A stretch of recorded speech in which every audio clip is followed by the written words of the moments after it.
आप सभी को यीशु मसीह के नाम में सलाम। पिछली रात मैं खुदा के साथ प्रार्थना में था और प्रभु यीशु मसीह ने कुछ बातें जो भविष्य में होने वाली है, कुछ बातें प्रभु ने मुझे अवगत कराया।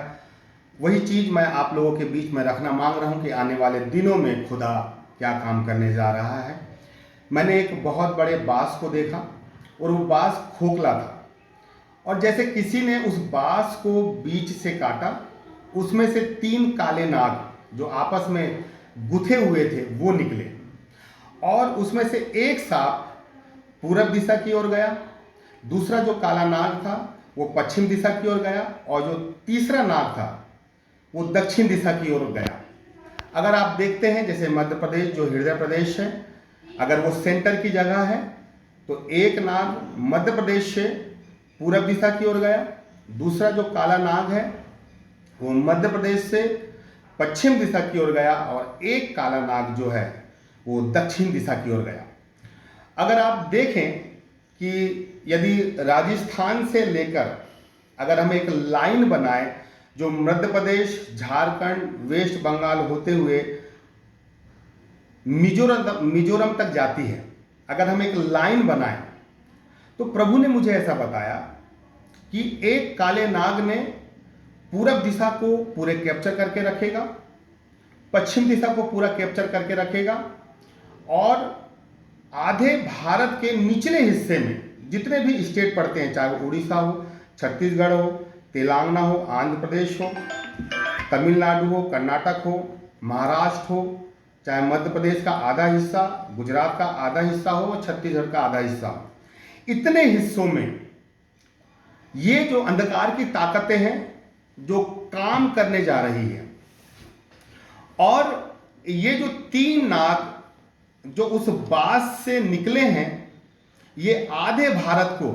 कब्जा करने मांग रहे हैं और ये तीनों नाग आने वाले दिनों में एक बड़ा भयंकर विपत्ति केवल विश्वासियों के जीवन में डालने जा रहे हैं। प्रभु ने मुझे ये बताया कि भारत के इन निचले हिस्सों में और मध्य प्रदेश, उड़ीसा, छत्तीसगढ़ और राजस्थान और इधर से मिजोरम, इन हिस्सों के आधे आधे राज्य में ये अंधकार की ताकतें क्या करने जा रही है। प्रभु ने कुछ बातें मुझे पिछली रात बताया। तो ये जो अंधकार की ताकतें हैं जो आधे भारत पर और जो विश्वासी परिवार हैं उन परिवार में क्या काम करने जा रही है। प्रभु ने ऐसा बताया कि ये अंधकार की ताकतें विश्वासी परिवार के जीवन में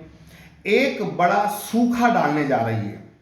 घर घर के लोग एक दूसरे के जान के दुश्मन हो जाएंगे। भाई भाई से प्रेम नहीं करेगा, माँ बाप बच्चों से प्यार नहीं करेंगे, बच्चे माँ बाप से प्यार नहीं करेंगे और घर की पारिवारिक जो स्थितियां हैं वो बड़ी डावाडोल होती जाएगी। और ये जो अंधकार की ताकतें हैं उन विश्वासी परिवार, चाहे वो आत्मिक रीति से मजबूत हो या आत्मिक रीति से मजबूत ना हो, इन परिवार में ये अंधकार की ताकतें जब प्रवेश करेगी, चाहे वो नशे के माध्यम से प्रवेश करे, चाहे वो जुओं के माध्यम से प्रवेश करे, चाहे वे विचार के माध्यम से प्रवेश करे, ये जो अंधकार की ताकतें हैं उन परिवार में जाकर तमाम बुरे काम और कुकर्म के माध्यम से उन आत्मिक परिवारों के जीवन में एक बड़ा सूखा डालने जा रहे हैं। प्रभु ने मुझे बताया है कि ये जो अंधकार की ताकतें हैं उन विश्वासी परिवार के जड़ में काम करेगी और उनके जड़ को मसीह से उखाड़ के फेंकने का काम करेगी। आने वाले दिनों में हम देखेंगे कि कई विश्वासी परिवार प्रभु से फिर जाएंगे। बहुत से लोग जो प्रभु ने बताया कि आधे भारत के निचले हिस्से में, जिसमें हमारा मध्य प्रदेश भी आधा है, राजस्थान भी आधा है, आधे हिस्सों में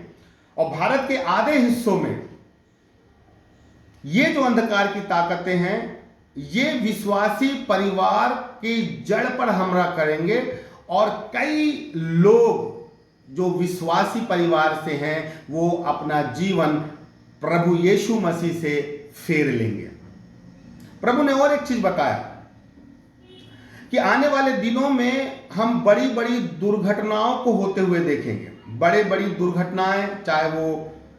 ट्रेन के माध्यम से हो, बस के माध्यम से हो, चाहे कार या बाइक के माध्यम से हो, और उसमें भी अधिकांश लोग जो विश्वासी परिवार के हैं वो दुर्घटनाग्रस्त रहेंगे और कई लोगों की जान भी जाएगी। ये अंधकार की ताकतें खास तौर से विश्वासी परिवारों के लिए निकली है कि विश्वासी परिवार आपस में मेल मिलाप और प्रेम उनके बीच ना बना रह पाए और उन परिवार के बीच में हमेशा मनमुटाव और टकराव बना रहे। क्यों? क्योंकि जैसा बाइबल कहती है कि यदि दो व्यक्ति एक मन से उपस्थित होंगे तो मैं वहां उपस्थित होऊंगा। लेकिन शैतान जो है उन आत्मिक विश्वासी परिवार के मन को एक होने नहीं देगा, जिसके चलते वो आपस में ही लड़ते रहेंगे, आपस में ही झगड़ते रहेंगे और कई भाई अपनी प्रॉपर्टी के लिए भी एक भाई दूसरे भाई पर हमला करवाएगा और बहुत सी ऐसी नोकझोंक की बातें दिखाई देती है। ये अंधकार की ताकतें इसलिए निकली है कि परिवार की आर्थिक स्थितियों को, आत्मिक स्थितियों को सूखे में डाल दें। ये अंधकार की ताकतें अपने बड़े जोरों पर रहने वाली है और जो व्यक्ति प्रभु में अगर स्थिर नहीं है उसका परिवार टूटते और बिखरते हुए नजर आ रहा है। लेकिन प्रभु ने एक बड़ा अच्छा वचन दिया है। अगर यशायाह 9 उसके 13वें पद में हम पढ़ते हैं, जहां पर लिखा हुआ है, तो भी ये लोग अपने मारने वाले की ओर नहीं फिरे और ना सेनाओं के यहोवा की खोज करते हैं। हम देखेंगे कि जब ये 3 काले नाग जो आधे भारत को कब्जा करेंगे और ना जाने कितने आत्मिक परिवार प्रभु से वापस फिर जाएंगे, कई लोग यीशु मसीह को अपना उद्धारकर्ता ग्रहण नहीं करेंगे, वो भले कितने साल से प्रभु में बने हुए हैं लेकिन यीशु मसीह को छोड़ देंगे। लेकिन प्रभु ने यहां वचन में बताया कि ये मारने वाले की ओर नहीं फिरे, तब भी जो लोग हैं वो यीशु मसीह की ओर नहीं फिरेंगे। लोग अपनी परिवार की स्थितियों को सुधारने के लिए यीशु मसीह के पास नहीं आएंगे, वो यहोवा की खोज नहीं करेंगे। वो खुद अपने बल, अपने पैसे, अपनी क्वालिटी, अपने प्रार्थना के जीवन के दम पर ही उन अंधकार की ताकतों को लड़ने की कोशिश करेंगे। अपने घमंड में वो मस्त रहेंगे लेकिन प्रभु की तरफ नहीं फिरेंगे। लेकिन प्रभु ने जो मुझे बताया है कि आने वाला दिन, आने वाला समय, हर एक विश्वासी परिवार में अगर 4 लोग हैं, 8 लोग हैं, उनके परिवार में बहुत नोकझोंक होने वाली है, उनके परिवार में बहुत लड़ाई झगड़ा होने वाला है, उनके परिवार अलग अलग होने वाले हैं, उनके परिवार में एक बड़ी विपत्ति आने वाले दिनों में हम देखने जा रहे हैं। लोग चाहे कितना भी अपने दम पर अपने परिवार को जोड़ने की कोशिश क्यों ना कर लें, लेकिन यदि वो प्रभु की तरफ पूर्ण मन से नहीं फिरेंगे तो ये अंधकार की ताकतें धीरे धीरे विश्वासी परिवार की जड़ को वो खोखला कर देगी। इसलिए मेरा हर एक विश्वासी भाई बहनों से जो भारत के निचले हिस्सों में हैं, आधे भारत के निचले हिस्सों में हैं, उनसे मेरी ये प्रार्थना है कि आप अपने अपने परिवार में जितने भी लोग हैं उन तमाम लोगों के लिए, अपने परिवार के लिए प्रार्थना करना चालू करें कि दुर्घटना ना हो, दुर्घटना में किसी की मृत्यु ना हो, परिवार में मेल मिलाप बना रहे, परिवार में भाईचारा बना रहे। इस प्रकार की प्रार्थना आपको करना है, क्योंकि 3